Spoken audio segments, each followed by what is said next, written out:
दिनों बीबीसी की डॉक्यूमेंट्री को लेकर बवाल हो रहा है। इंडिया द मोदी क्वेश्चन को देखने के लिए लोगों में ललक और उससे जुड़े सवाल भी तेजी से फैलते जा रहे हैं।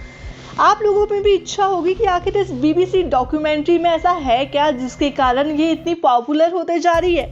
आखिर इसमें क्या ऐसा बताया गया है जो कि इसके ऊपर सारे नेता अपना बयान दे रहे हैं। अगर आप भी ये सब जानना चाहते हैं तो हमारे साथ आखिरी तक के इस वीडियो में बने रहें। साल 2002 में गुजरात दंगों पर बनी बीबीसी की documentary the India Modi questions को लेकर अब बवाल बढ़ते ही जा रहा है। सवाल उठता है कि आखिर उस डॉक्यूमेंट्री में ऐसा क्या है जिसकी वजह से बवाल ने आसमान सर पर उठा लिया है। तो आज हम आपको यही सारी जानकारी देने वाले हैं। असल में बीबीसी की डॉक्यूमेंट्री में 2002 में गुजरात में हुए दंगों की पूरी रिपोर्टिंग है। उस दौरान में किस किस नेता की क्या हैसियत थी, किस नेता ने दंगे को लेकर क्या कहा, गुजरात में दंगों की शुरुआत कैसे हुई, दंगों का वो कौन सा सच है जो अभी तक मीडिया सामने नहीं ला सका, और उसके बारे में अब तक के ब्रिटिश हाई कमीशन और ब्रिटिश की विदेश मंत्री का क्या कहना था। ये सभी चीज़ों की जानकारी उस डॉक्यूमेंट्री में दी गई है। 2002 में गुजरात में सांप्रदायिक सौंदर्य का आलम था। उस दौरान गुजरात में पुलिस वालों की भूमिका कैसी थी, कौन कौन से पुलिस अफसरों ने इन दंगों को अलग अलग भूमिका किस तरीके से निभाई, उन तमाम पुलिस वालों ने अपनी भूमिकाओं को कैसे कैसे निभाया, इन सारी बातों को डॉक्यूमेंट्री में जिक्र किया गया है। अब जान लेते हैं कि पीएम नरेंद्र मोदी का इस डॉक्यूमेंट्री से क्या कनेक्शन है और गुजरात दंगों में हमारे माननीय प्रधानमंत्री नरेंद्र मोदी जी की भूमिका क्या थी। इतना ही नहीं, अपनी बात को प्रमाणित बनाने के लिए डॉक्यूमेंट्री की रिपोर्ट में उस वक्त गुजरात के मुख्यमंत्री नरेंद्र मोदी जी से भी कई सवाल किए गए हैं। तत्कालीन मुख्यमंत्री नरेंद्र मोदी से बीबीसी की रिपोर्ट ने कैसे कैसे सवाल किए हैं और उनका नरेंद्र मोदी ने किस तरीके से जवाब दिया है, ये सब कुछ उस डॉक्यूमेंट्री में दिखाया गया है। जाहिर है कि डॉक्यूमेंट्री में गुजरात की उस वक्त की सरकार को सवालों के दायरे में रखा गया है, जबकि गुजरात दंगों को लेकर देश की सबसे बड़ी अदालत सुप्रीम कोर्ट ने अपने फैसले सुनाकर मौजूदा नरेंद्र मोदी को क्लीन चिट दे दी है।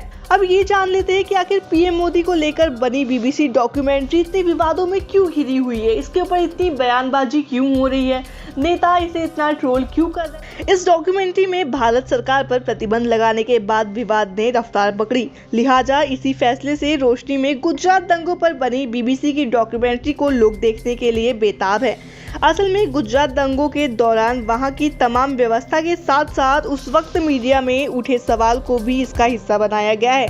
मगर जब से सरकार ने इस डॉक्यूमेंट्री पर पाबंदी लगा दी, इसका प्रचार प्रसार और भी तेजी से हो गया है और अब लोगों में इसे देखने की जिद है कि आखिर ये कौन सी बात है जिसे सरकार रोकना चाहती है, जिसे सरकार जनता के सामने नहीं आने देना चाहती है। क्या कुछ है ऐसा जो इस डॉक्यूमेंट्री में दिखाया गया है जो कि सरकार के विरुद्ध है, या फिर क्या है सच्चाई 2002 में हुए गुजरात दंगों की। हालांकि इस डॉक्यूमेंट्री को लेकर सरकार ने अपना रुख पूरी तरीके से साफ कर दिया है। यूट्यूब और ट्विटर से भी इस डॉक्यूमेंट्री को पूरी तरीके से बैन करते हुए सरकार की तरफ से कहा गया है कि ये बीबीसी की ओर से तैयार डॉक्यूमेंट्री दुष्प्रचार का हथकंडा है।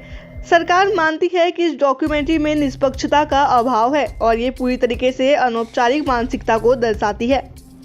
अब जान लेते हैं कि बीबीसी की पहली डॉक्यूमेंट्री कौन सी थी।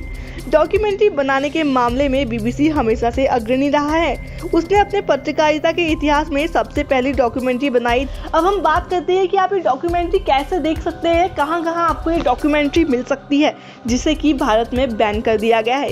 ये डॉक्यूमेंट्री सरकारी तौर पर प्रतिबंधित कर दी गई है, लिहाजा ये भी सही है कि अगर कोई इसे डॉक्यूमेंट्री देखता हुआ पाया गया तो उसके खिलाफ कार्यवाही भी की जा सकती है। लेकिन इन तमाम हथियारों के बावजूद कई लोग इस डॉक्यूमेंट्री के लिंक अपने फोन में व्हाट्सएप ग्रुप के जरिए एक दूसरे को दिखा रहे हैं। फिलहाल तो भारत में इस डॉक्यूमेंट्री को आधिकारिक रूप से देखा नहीं जा सकता, मगर चोरी छुपके और आपस में बनाए गए ग्रुप के जरिए कुछ लोग इसे डॉक्यूमेंट्री को देख पा रहे हैं और इसी वजह से बवाल और भी बढ़ते जा रहा है। अब जान लेते हैं कि क्या बीबीसी द्वारा बनाई गई ये डॉक्यूमेंट्री मुफ्त में मिल रही है। तो बीबीसी ने इंडिया द मोदी क्वेश्चन को पूरी तरीके से फ्री रखा है, यानी इसके प्रदर्शन के लिए न तो कोई सब्सक्रिप्शन की जरूरत पड़ेगी और ना ही इसे देखने के लिए कोई पैसा देना पड़ेगा। सरकार में इस डॉक्यूमेंट्री को पाबंदी भले ही लगा दी हो, लेकिन हैदराबाद के बाद जवाहरलाल यूनिवर्सिटी में इसकी खुलेआम स्क्रीनिंग हो गई और 25 जनवरी की शाम को भी दिल्ली की जामिया यूनिवर्सिटी में इसकी स्क्रीनिंग करने की घोषणा कर दी गई। इसके बाद क्या हुआ? इसके बाद हुआ यूं कि कैंपस में पुलिस आ गई ताकि कोई भी विवाद हो तो उसे रोका जा सके।